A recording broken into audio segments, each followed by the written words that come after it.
નમસ્કાર વિદ્યાર્થી મિત્રો, દ્રવ્યના ઉષ્મીય ગુણધર્મો વિડિયો નંબર 7 કે 8 જે હોય એમાં તમારું સ્વાગત છે. અને એક્ઝેક્ટ નંબર યાદ નથી પણ તમારું સ્વાગત છે. જાતા આજના લેક્ચરમાં આપણે જોવાનું છે ઉષ્માનું સ્થાનાંતરણ, એટલે કે ઉષ્મા એક જગ્યાએથી બીજી જગ્યાએ જાય તો કેવી રીતે જાય, કેટલી ઊર્જા જાય એ તો આપણે આગળના લેક્ચરમાં જોયું હતું. કેલોરીમેટ્રીના જે દાખલા હતા એમાં હવે આપણે જોવાનું છે કે ઉષ્માનું સ્થાનાંતરણ થાય તો કઈ રીતે થાય. તો એના એ તો તમને ખબર છે કે હંમેશા ઊંચા તાપમાનથી નીચા તાપમાન તરફ જશે. હવે એના ટોટલ 3 પ્રકાર છે. ઉષ્મા જો એક જગ્યાએથી બીજી જગ્યાએ જશે તો મેઇનલી 3 પ્રકારે જ જશે. પહેલું છે વાહકતા, બીજું છે ઉષ્ણતાનયન અને ત્રીજું વિકિરણ. બોર્ડમાં ભણી ગયા છો, ક્વિક રિવિઝન કરાવી દઉં છું કારણ કે આના જે થિયોરેટિકલ એમસીક્યુ છે એ પૂછાઈ શકે છે. તો આપણે જે તાપણાનું એક્ઝામ્પલ જે તમને ટેક્સ્ટ બુકમાં આપેલું છે સેમ એક્ઝામ્પલ લઈ લઈએ કે ધારો કે તમે શિયાળામાં મસ્ત તાપણું કરો છો તો એમાં 3 પ્રકારે તમને ગરમી મળી શકે. ધારો કે તમે હાથને આની એક્ઝેક્ટ ઉપર રાખો છો તો પણ તમને ગરમી ફીલ થાય. એને તમે સાઈડમાં રાખો છો હાથને, ફરીથી હાથને પહેલા ક્યાં રાખો, જે આગ છે એની એક્ઝેક્ટ ઉપર. બીજું છે આગથી તમે સાઈડમાં હાથ રાખ્યા, અહીંયા કે અહીંયા આગળ કે આ બાજુ એવી રીતે. અને ત્રીજું છે કે અમુક જણા આવડચંડા તો હોય કે લોખંડનો સળિયો લઈ આવે, લોખંડનો સળિયો અહીંયા આવી રીતે આમ લગાવે તો પણ ધીમે ધીમે આ સળિયો ગરમ થશે અને પછી એનો આ છેડો ગરમ થશે. એટલે 3 પ્રકાર થયા. એક તો તમે હાથ તમારો અહીંયા રાખ્યો, બીજો તમે હાથ અહીંયા સાઈડમાં રાખ્યો અને ત્રીજો તમે આ સળિયો લઈ આવ્યા. હાથ ઉપર રાખો ત્યારે શું થાય, એને કહેવાય ઉષ્ણતાનયન. શું થાય છે ખરેખર કે આ ગરમીની સંપર્કમાં જે હવા છે એ ગરમ થાય. હવા ગરમ થાય, કોઈ પણ વસ્તુ ગરમ થાય તેનું કદ વધે, કદ વધે એટલે એની ઘનતા ઘટે.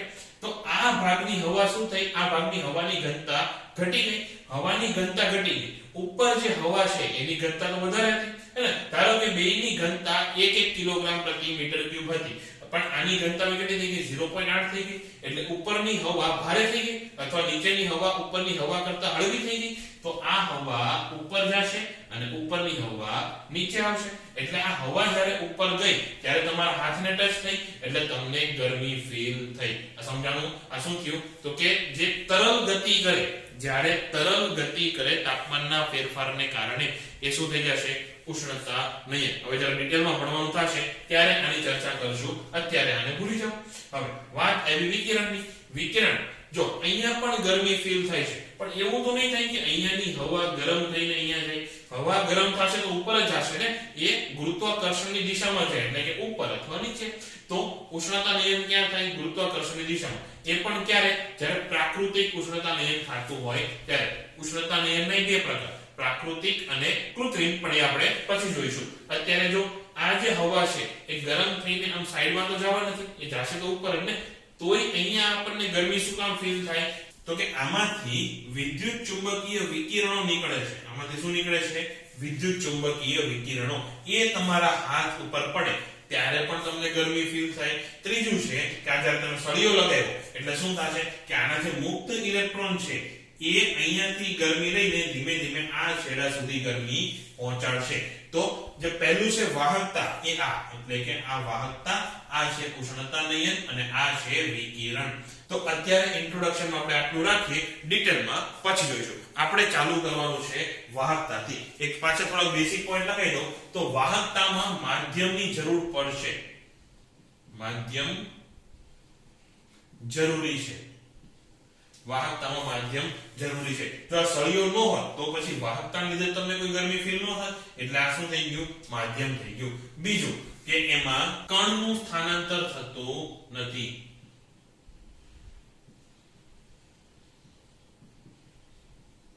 બરાબર 0. કણ એટલે શું, તો કે માધ્યમ. માધ્યમના જે કણ છે એનું સ્થાનાંતર થતું નથી. મોટા ભાગે એમાં મુક્ત ઇલેક્ટ્રોન જ ગતિ કરતા હોય, પણ એને આપણે કણમાં નહીં કરીએ. આપણે શું લાગે કે સળિયો જે છે તે કેવો છે, સ્થિર છે. ઉષ્ણતાનયન, એમાં પણ માધ્યમની જરૂર પડે છે, એટલે કે માધ્યમ જરૂરી. પણ અહીંયા કણની અથવા તરલની ગતિ થશે. અહીંયા તરલની અથવા કણની ગતિ થશે. અહીંયા જોયું કે હવા ઉપર ગરમ થાય છે, પછી બીજા એક્ઝામ્પલ તમે પાણી ગરમ કરો, એ બધું જ્યારે આવશે ત્યારે જોઈ લઈશું. વિકિરણ, વિકિરણમાં માધ્યમની જરૂર નથી. માધ્યમની જરૂર નથી, અને માધ્યમની જરૂર ન હોય તો પછી કણ વડે કઈ ગતિ કરવાના નથી. આવું વિકિરણનું હજી એક એક્ઝામ્પલ આપું તો સૂર્ય પરથી આપને પૃથ્વી ઉપર ગરમી ફીલ થાય છે.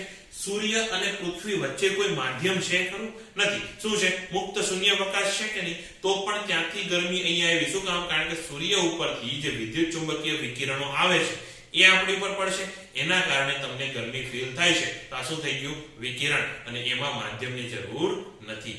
હજી ત્રણેયનો તફાવત મતલબ કે સાઈડ બાય સાઈડ સમજવા માટે હજી એક એક્ઝામ્પલ લઈ લઈએ કે ધારો કે આપણી પાસે બે પદાર્થ છે, એક પદાર્થ T1 તાપમાને, બીજો પદાર્થ T2 તાપમાને, અને પદાર્થ કેવા છે તો કે T2 T1, એટલે કે T1 ઊંચા તાપમાને છે, એટલે કે T1 માંથી T2 તરફ ઉષ્માનું વહન થશે.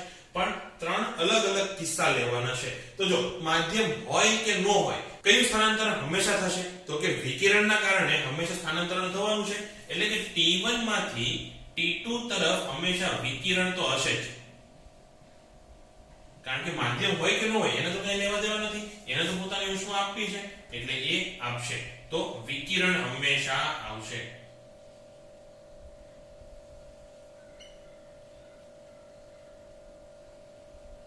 આટલું તો આવ્યું. હવે આગળ ધારો કે અહીંયા શૂન્યાવકાશ છે,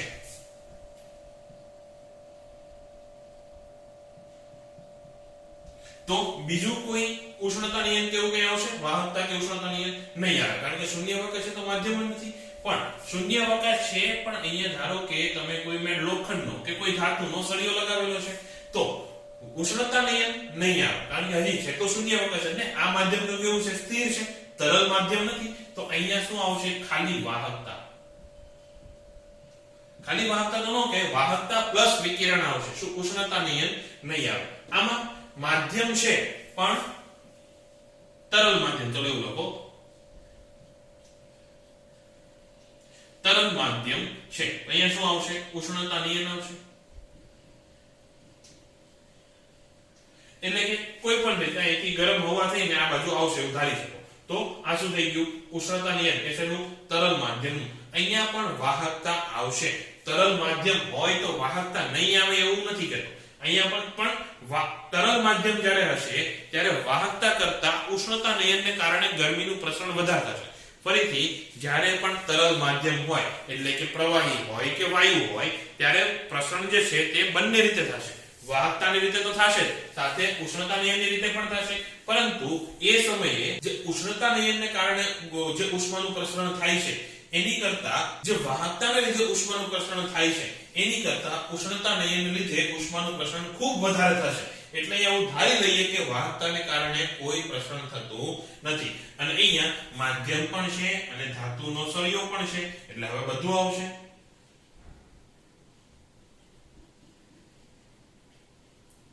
માધ્યમ પ્લસ સળિયો બંને છે તો શું આવશે? વિકિરણ આવશે, ઉષ્ણતા નયન આવશે અને વાહકતા બધું જ આવશે. તો આ ત્રણ પ્રકાર છે, વાહકતા, ઉષ્ણતા નયન અને વિકિરણ, કે જેના કારણે ઉષ્મા એક જગ્યાએ અથવા એક પદાર્થમાંથી બીજા પદાર્થમાં ટ્રાન્સફર થશે. તો હવે આપણે શરૂઆત કરવાની છે વાહકતાથી. તો વાહકતા મોટા ભાગે શેના કારણે હોય? મુક્ત ઇલેક્ટ્રોનને કારણે. એટલે કે ધાતુનો સળિયો છે એ સળિયાને તમે જેમ ગરમ કરો અહીંથી જે મુક્ત ઇલેક્ટ્રોન છે એ ઉષ્મા લઈને આ બાજુ ભાગવાનું ચાલુ કરશે, કારણ કે ઓછું તાપમાન જે હશે ત્યાં એને ઊર્જા ટ્રાન્સફર કરવી છે ને. તો શું થશે? ધીમે ધીમે અહીંયાથી ઉષ્મા આ બાજુ પ્રસરણ થવાનું ચાલુ થશે, એટલે કે સળિયો ધીમે ધીમે આખો ગરમ થશે. એ શેના કારણે થયું? મોટા ભાગે એવું નથી કહેતો કે 100% મુક્ત ઇલેક્ટ્રોનને કારણે, મુખ્યત્વે કોના કારણે છે? મુક્ત ઇલેક્ટ્રોનને કારણે. બાકી પદાર્થના જે કણ છે આ રીતે કણ એટલે બંધાયેલા હશે ને મુકેના કણ, ખાલી મુક્ત ઇલેક્ટ્રોન તો હશે નહીં, તો એ પણ શું થશે? વાઇબ્રેટ થશે. અહીંથી તમે ગરમ કરો એટલે આ વાઇબ્રેટ થવાનું ચાલુ થાય, એ વાઇબ્રેટ થતો થતો આને થોડું વાઇબ્રેશન આપશે, એ પાછું આગળ થોડું વાઇબ્રેશન આપશે, એમ ધીમે ધીમે એના કારણે ઉષ્માનું પ્રસરણ તો થશે. પણ મોટા ભાગે ઉષ્માનું પ્રસરણ કોના કારણે થાય? મુક્ત ઇલેક્ટ્રોનના કારણે. અને એના કારણે ધાતુની વાહકતા અધાતુની વાહકતા કરતા વધારે હોય. અધાતુમાં વાહકતા તો હોય ભલે મુક્ત ઇલેક્ટ્રોન ન હોય. મેં શું કીધું? 100% મુક્ત ઇલેક્ટ્રોનને કારણે નથી થતું. એટલે મુક્ત ઇલેક્ટ્રોન ન હોય તો વાહકતા તો હોય, એટલે અધાતુની વાહકતા હોય.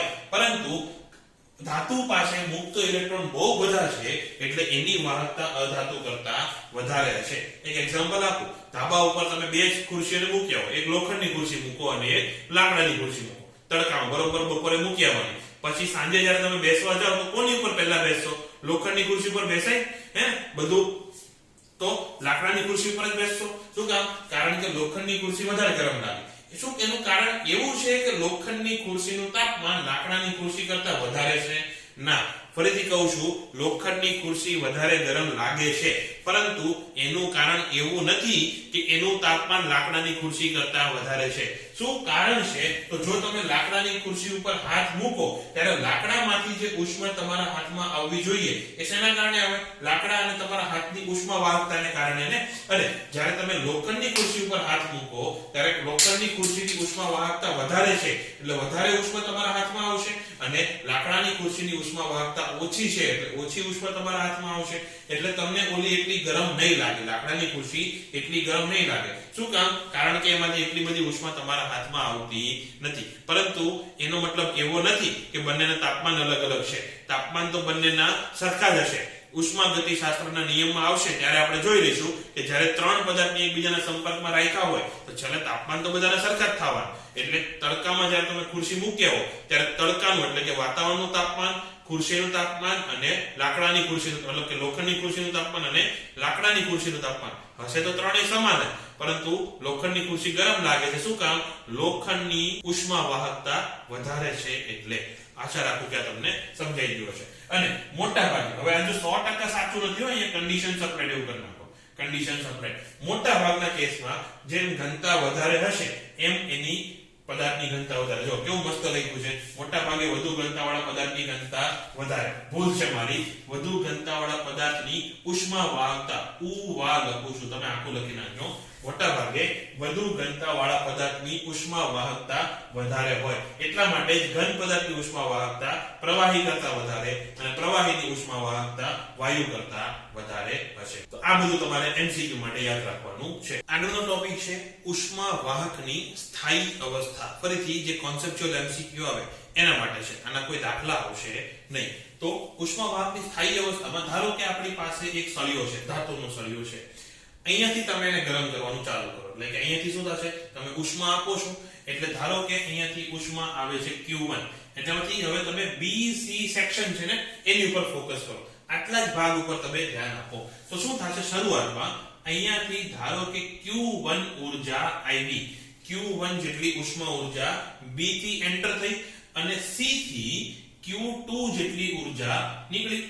તો સીધી વાત છે, અહીંયાથી જે ઊર્જા આવતી હશે એની કરતા અહીંયાથી ઓછી ઊર્જા નીકળતી હશે. એવું તો નહીં કે તમે અહીંથી 50 જૂલ ઊર્જા પણ અહીંથી 100 જૂલ ઊર્જા નીકળે. અહીંયા કે આપણે ફેક્ટરી તો રાખી નથી ઊર્જાની, એટલે જે બહાર નીકળતી ઊર્જા છે એ આવેલી ઊર્જા કરતા ઓછી હશે. એનો મતલબ શું થયો કે Q1 Q2 જેટલી ઊર્જાનું કમિશન ખવાઈ ગયું. એ કમિશન કોણે ખાધું? તો કે આ BC એટલા ભાગે.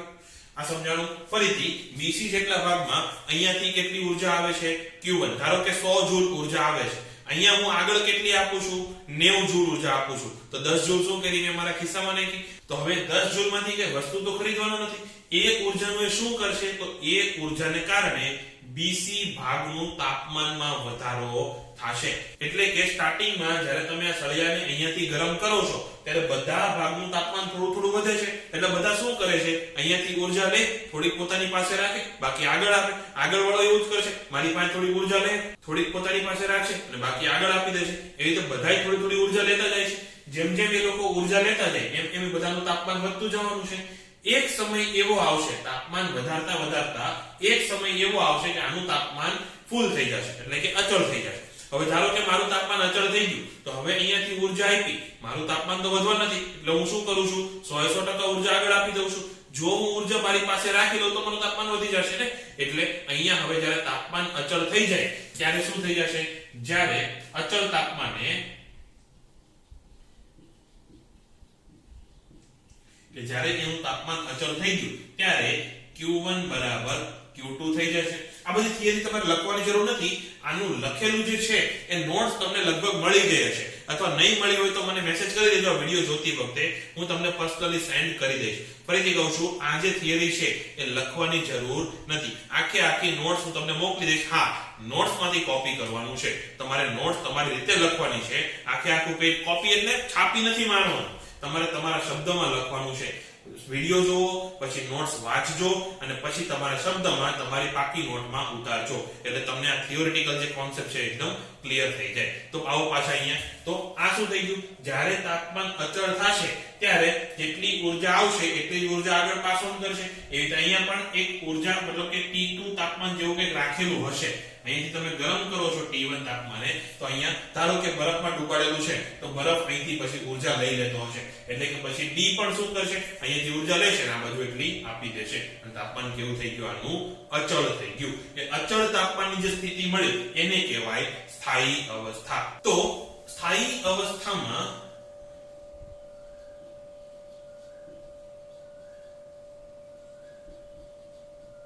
સ્થાયી અવસ્થામાં શું થશે, દરેક બિંદુનું તાપમાન અચળ.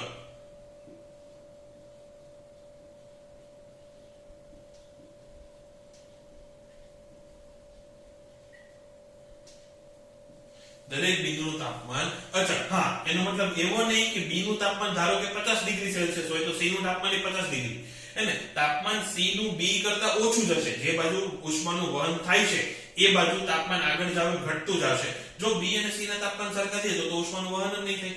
ઉષ્મા ક્યાંથી ક્યાં જાય, ઊંચા તાપમાનથી નીચા તાપમાન તરફ ને.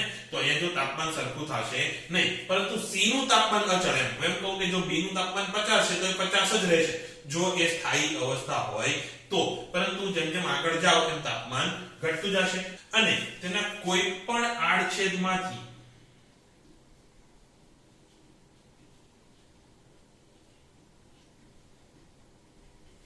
ઉષ્માનો વહન દર સમાન હશે.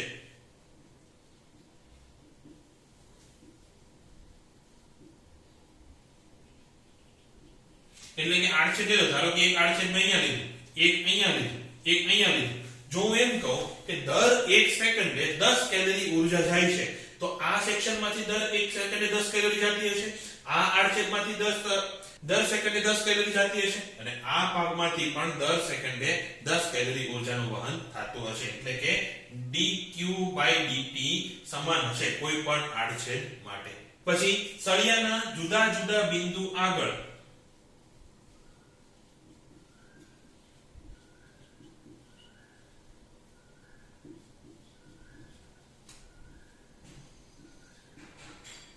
તાપમાન જુદું જુદું હશે.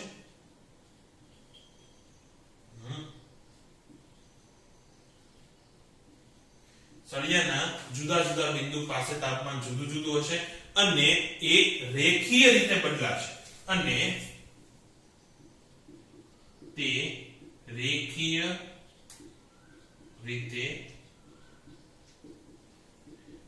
રીતે બદલાવાનો મતલબ શું? ધારો કે તમે એની લંબાઈ અને તાપમાનનો ગ્રાફ બનાવો. ધારો કે અહીંયા y અક્ષ ઉપર હું લઈ લઉં તાપમાન, x અક્ષ ઉપર હું લઈ લઉં લંબાઈ. તો અહીંયા મેં લીધી x અને અહીંયા તાપમાન t. તો અહીંયા t બરાબર 0 x બરાબર 0 પાસે એટલે કે આટલે તાપમાન કેટલું છે t1 અને x બરાબર l પાસે ધારો કે આ એની લંબાઈ l, તો x બરાબર l પાસે તાપમાન t2 છે. સીધી વાત છે. t1 કરતા t2 નાનું હશે એટલે આ t1 અને t2 આટલે ક્યાં હશે?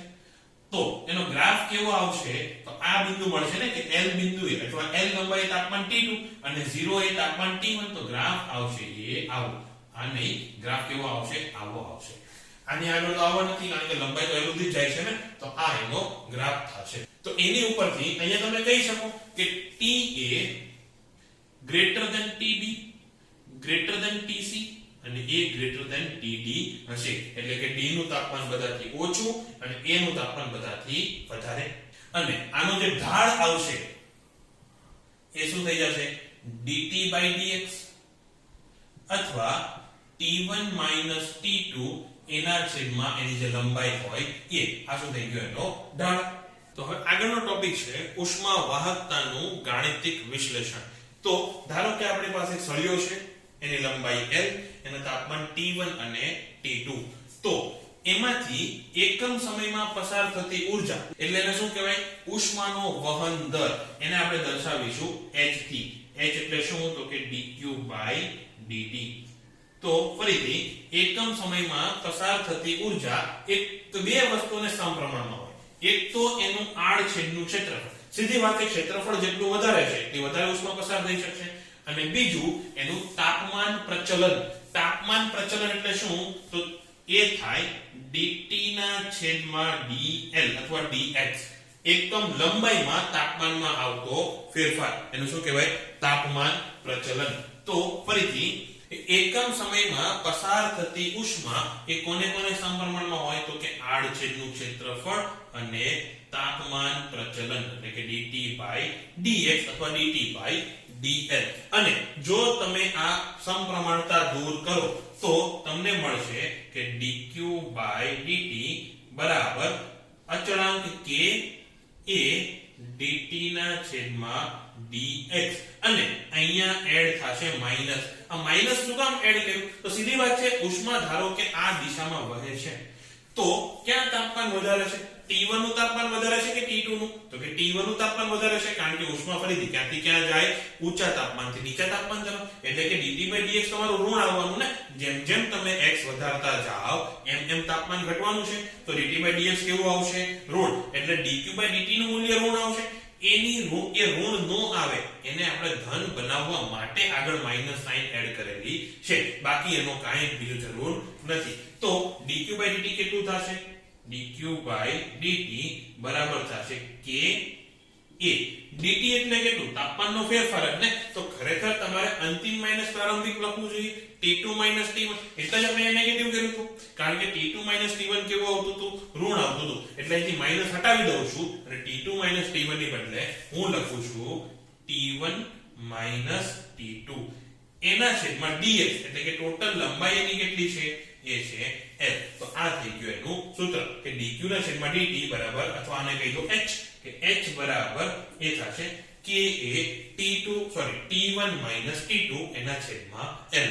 હવે આને હજી થોડુંક આગળ વધારવાનું છે. તો આનું આવી રીતે લખી શકું કે h બરાબર T1 - T2 અથવા ચલો ડેલ્ટા t લખો. h બરાબર ડેલ્ટા t એના છેદમાં l ના છેદમાં k a. આમે શું કહ્યું? તો કે k a ને છેદના છેદમાં લઈ ગયો. હવે આને આપણે સરખાવવાનું છે વિદ્યુત પ્રવાહના સૂત્ર સાથે. વિદ્યુત પ્રવાહનું સૂત્ર શું હતું? કે I બરાબર પોટેન્શિયલ ડિફરન્સ અથવા વિદ્યુત સ્થિતિમાનનો તફાવત છેદમાં એનો અવરોધ. હે ને? જેટલો તફાવત વધારે હોય, વિદ્યુત સ્થિતિમાનનો તફાવત જેટલો વધારે હોય એટલો વધારે પ્રવાહ પસાર થતો હતો. તો એ તો છે, આ ઉષ્મા પ્રવાહ છે, આ વિદ્યુત પ્રવાહ છે. આ વિદ્યુત સ્થિતિમાનના તફાવતને કારણે આવતું હતું, આ તાપમાનના તફાવતને કારણે આવે છે. તો અહીંયા તમે શું કહી શકો કે L ના છેદમાં Ka એ શું છે? ઉષ્મીય અવરોધ.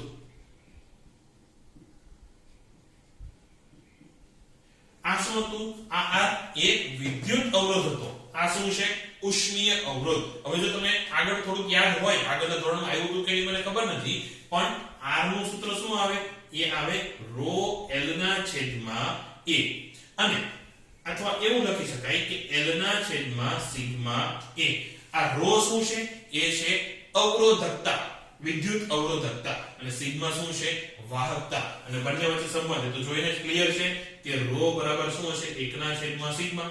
હવે જુઓ તો આ જે સૂત્ર છે એ આ બેમાંથી કોને ઈક્વલ લાગે છે? આને ઈક્વલ લાગે છે. એમાં L ના છેદમાં a છે, L ના છેદમાં a છે. a ની સાથે કંઈક ગુણાયેલું છે, અહીંયા a ની સાથે કંઈક ગુણાયેલું છે. આ સિગ્મા મેં શું કીધું? એ છે વિદ્યુત વાહકતા. તો અહીંયા આ k શું થશે? k થશે ઉષ્મીય વાહકતા.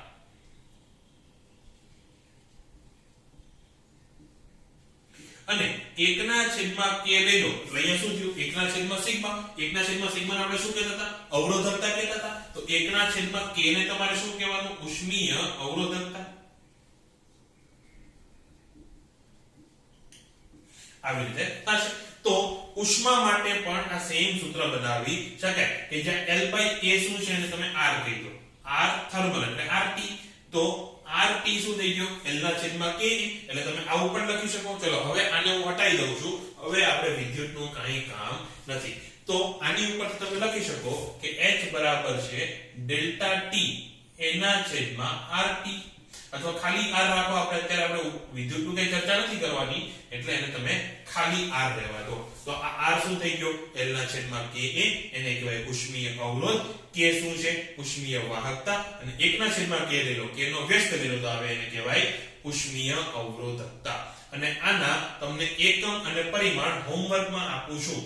k નો એકમ પરિમાણ લખવાનો છે અને 1/k નો એકમ પરિમાણ તો એનું ઊંધું જ થશે એટલે એ લખવાની જરૂર નથી. ખાલી k નો અને r નો એકમ પરિમાણ લખવાનો છે. ફરીથી હોમવર્કમાં શું છે? હોમવર્ક k તથા r નો એકમ અને પરિમાણ. અને આ હોમવર્ક એટલા માટે જ આપું છું ખબર પડે કેટલાય વિડિયો ધ્યાનથી જોયો. WhatsApp કરવાનું છે મને હે ને. અચ્છા ચલો WhatsApp નથી કરવો, આને તમે YouTube ની કોમેન્ટમાં લખી નાખજો. ફરીથી કહું છું WhatsApp ન કરતા, નહીતર એટલો બધો મેસેજ થઈ જાય છે, અમુકના મેસેજ સ્કીપ થઈ જાય છે. એની કરતા એવું કરો, YouTube નું જે કોમેન્ટ સેક્શન છે એમાં YouTube ના કોમેન્ટ સેક્શન ની વાત કરું છું, ગઈ વખતની જેમ WhatsApp માં ઠોકી દેતા નહીં. એમાં એકમ અને પરિમાણ અથવા યુનિટ એન્ડ ડાયમેન્શન, ઇંગ્લિશમાં જો તમે લખતા હોય તો યુનિટ અને ડાયમેન્શન એ લખવાનું છે તમારા રોલ નંબર ક્લાસની સાથે. ફરીથી 11C, હવે તો 12 થઈ ગયો છે તો 12C અથવા A અથવા B જે તમારો રોલ નંબર હોય એ અને તમારું નામ આટલું લખીને આ બેના જવાબ મને આપવાના છે. એટલે મને ખબર પડે કે કેટલાય ધ્યાનથી જોયો વિડિયો. હવે જેમ વિદ્યુત અવરોધના શ્રેણી અને સમાંતર જોડાણ આવે ને, એવી રીતે થર્મલના એટલે કે ઉષ્મીય અવરોધના પણ શ્રેણી અને સમાંતર જોડાણ આવશે. એના દાખલા આપણે આગળના ક્લાસમાં જોવાના છે. આજે અત્યાર સુધી આપણે જેટલું જોયું એના બેઝ પર થોડાક એક્ઝામ્પલ કરી લઈએ. હજી બધા એક્ઝામ્પલ આજે પૂરા નહીં થાય, અમુક આગલા ક્લાસમાં કરવા પડશે, પણ આજે પહેલો એક્ઝામ્પલ લખો. એમાં એવું છે કે આ છેડો એક સળિયો છે આપણી પાસે 10 મીટર લંબાઈનો, એની આડછેદનું ક્ષેત્રફળ છે 0.5 મીટર સ્ક્વેર અને એની વાહકતા કેટલી છે? 2 વોટ પ્રતિ ડિગ્રી સેલ્સિયસ પ્રતિ મીટર આટલું છે. એના એક છેડાને તમે 100 ડિગ્રી સેલ્સિયસ પર રાખ્યો છે, બીજા છેડાને તમે 0 ડિગ્રી સેલ્સિયસ પર રાખ્યો છે. આ બધું લખવાની જરૂર નથી, ખાલી જે દેખાય એટલું કોપી કરવાનું છે, અથવા નોટ તમારી પાસે છે એમાં પણ લખીને આપ્યું છે તમને. હવે સવાલ એવો છે કે આકૃતિમાં દર્શાવેલા સળિયાના ગરમ છેડાથી એટલે કે અહીંયાથી ગરમ છેડાથી x અંતરે આવેલા બિંદુ B પાસેનું તાપમાન તમારે શોધવાનું છે. ગરમ છેડાથી B પાસેનું તાપમાન શોધવાનું છે. આ દાખલો તમે બે રીતે ગણી શકો. એક ઈઝી મેથડ તમને પછી કરાવીશ. આ મેથડ પહેલા આપણે જે થોડીક અઘરી કે થોડીક લાંબી મેથડ છે કરવાની છે, એનું કારણ એ કે આ દાખલો જ્યારે એડવાન્સ લેવલમાં લઈ જજો ત્યારે તો સેમ જ મટીરીયલ છે હે ને. જે સળિયો છે એના માટે k કેટલું છે? 2.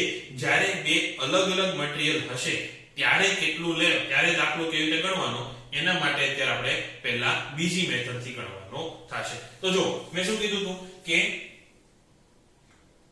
સંતુલનની સ્થિતિ હોય ત્યારે ઉષ્માનું વહન તો સરખું જ થવાનું. એટલે તમે કોઈ પણ આડછેદ લઈ લો તો dq/dt તો સમાન જ આવશે.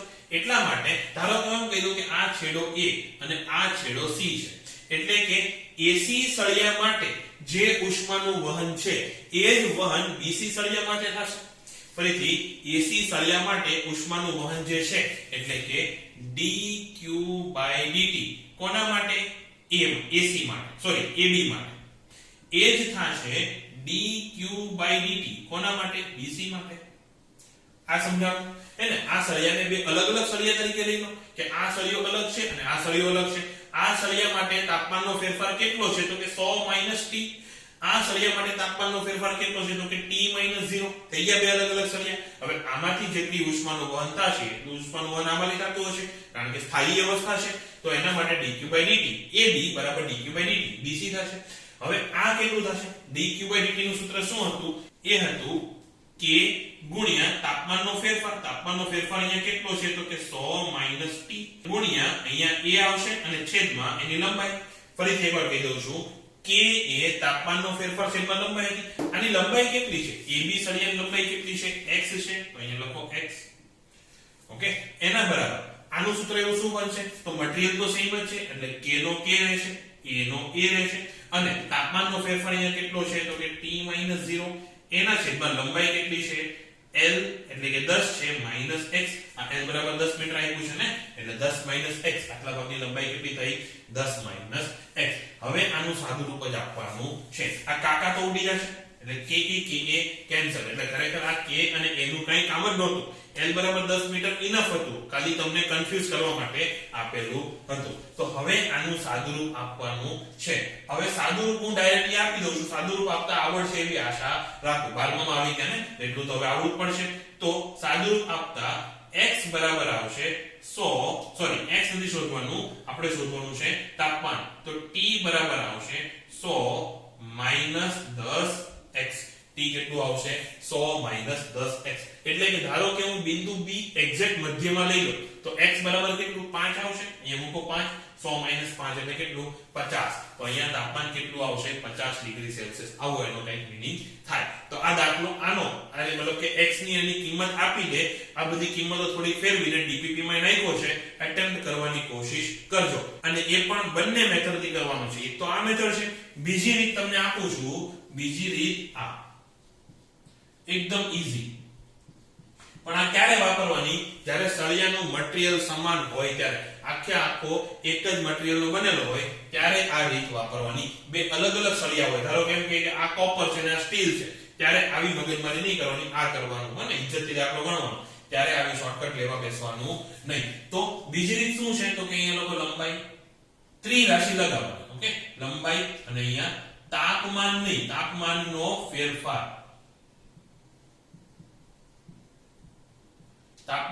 તાપમાનનો ફેરફાર. હવે જો જ્યારે લંબાઈ 10 લઈ લો એટલે કે 10 મીટર લંબાઈ જાવ તો તાપમાનમાં કેટલો ફેરફાર આવ્યો? 100 સેલ્સિયસ માં આવ્યો. 100 માંથી 0 થઈ ગયો. તો જ્યારે લંબાઈ 10 હોય ત્યારે તાપમાનનો ફેરફાર કેટલો આવ્યો? 100 આવ્યો. તો જ્યારે લંબાઈ x હશે મતલબ કે a થી b જાવ એટલે કે x જેટલી લંબાઈ આગળ ચાલો તો તાપમાનનો ફેરફાર કેટલો આવશે? કે જ્યારે લંબાઈ x હોય તો તાપમાનનો ફેરફાર કેટલો આવશે? તો ડેલ્ટા t બરાબર આવશે 100x છેદમાં 10 એટલે કે 10x. પણ આ શું છે? તાપમાનનો ફેરફાર. અને આપણે શું શોધવું છે? તાપમાન કેટલું આવ્યું એ. તો તાપમાનનો ફેરફાર કેટલો થયો? 100 - t. એટલે અહીંયા આવશે આ 100 - t એટલે કે ડેલ્ટા t કેટલું થયું? 100 - t. તો t કેટલું થશે? t થશે 100 - 10x. આટલો શોર્ટમાં પતી જાય. ક્યારે? જ્યારે મટીરીયલ સમાન હોય ત્યારે. તો તમે જ્યારે DPP ગણો ત્યારે બંને રીતે ગણીને તમારે સબમિટ કરવાનું છે. એટલે ખાલી તમને આની પ્રેક્ટિસ થાય, બીજો એનો કોઈ ઉદ્દેશ્ય નથી. તો એક આ રીતે ગણજો અને આ રીતે ગણજો. હવે આગળનો દાખલો છે ને એ ઈઝી છે અને આ આજનો છેલ્લો દાખલો. એટલે જો તમારે રાહતનો શ્વાસ લેવો હોય તો લઈ લેજો. હવે આ દાખલો છે એ લગભગ જેને મગજમાં થોડું ઘણું બેલેન્સ વધ્યું હોય ને એને આવડે હોય છે. હા, મગજમાંથી હાવ આઉટગોઈંગ ઇનકમિંગ કોલ બંધ થઈ જાય એટલું ઝીરો બેલેન્સ હોય તો જ કદાચ નહીં આવડે. અને મને એવું લાગતું નથી કે તમારામાંથી કોઈ એવા હશે કે જેને હાવ આઉટગોઈંગ એ બંધ હોય ને ઇનકમિંગ એ બંધ હોય. કારણ કે આવા તમે હજારો દાખલા ઓલરેડી ગણી ચૂક્યા છો ગુણોત્તરવાળા. તો લખો રકમ કે સમાન પદાર્થમાંથી બનેલા બે સળિયાની લંબાઈ તથા ત્રિજ્યાના ગુણોત્તર 1:2 અને 2:3 છે. લંબાઈનો ગુણોત્તર આપેલો છે કેટલો? 1:2 અને ત્રિજ્યાનો ગુણોત્તર આપેલો છે 2:3. પછી સળિયાના બે છેડા વચ્ચે તાપમાનનો તફાવત સમાન છે એટલે કે ડેલ્ટા T1 બરાબર ડેલ્ટા T2 છે. તો તેમના ઉષ્માના વહનનો દર શોધવાનો છે. એકદમ ઈઝી દાખલો છે. ફરીથી શું છે? લંબાઈનો ગુણોત્તર આપેલો છે, ત્રિજ્યાનો ગુણોત્તર આપેલો છે, ડેલ્ટા T બેયના સમાન છે. શોધવાનું શું છે? તો કે ડેલ્ટા Q/ડેલ્ટા T કે dQ/dt નો ગુણોત્તર, એને આપણે h કહી દો. ચાલો કે h1 ના છેદમાં h2 તમારે શોધવાનું છે. તો પહેલા h નું સૂત્ર શું છે? કે h બરાબર છે k a ડેલ્ટા t એના છેદમાં લંબાઈ. એમાંથી ડેલ્ટા t તો સરખા છે હે ને, અને સમાન મટીરીયલના બનેલા છે એટલે k પણ સરખા. તો અહીંયા શું થઈ ગયું કે h સમપ્રમાણમાં છે કોને? a અને l ને. હજી આપણી પાસે ક્ષેત્રફળ તો નથી પણ r છે. તો તમને ખબર છે કે a કોના સમપ્રમાણમાં છે? r ના વર્ગના. તો અહીંયા તમે લખી શકો કે h બરાબર r સ્ક્વેર ના છેદમાં l. તો h1 ના છેદમાં h2 બરાબર થશે r1 ના છેદમાં r2 નો વર્ગ ગુણ્યા l2 ના છેદમાં l1. હવે બસ કિંમત મૂકવાની છે. ઓલું કેટલું થશે? 1 ના છેદમાં 4 l2/l1 કેટલું થશે? સોરી, ઊંધું લખ્યું. હા, 2 ના છેદમાં 3 છે ને, તો એનો વર્ગ કેટલો થાય? 4 ના છેદમાં 9 અને l2/l1 એટલે કેટલું થશે? 2. 1 ના છેદમાં 2 નો વ્યસ્ત એટલે 8 ના છેદમાં 9. ઉષ્માના વહન દરનો ગુણોત્તર 8 ના છેદમાં 9 જેટલો આવશે. તો બસ આજનો ક્લાસ અહીંયા પૂરો. આજનો ક્લાસ પાછો થોડો નાનો હતો કારણ કે ટોપિક નાનો હતો. આગળના ટોપિકમાં આના દાખલા થોડાક આગળ કરશું અને પછી શ્રેણી સમાંતર જોડાણ અને જંકશનનો નિયમ જોવાનો છે. તો આજના ક્લાસ માટે આટલું જ. Bye bye.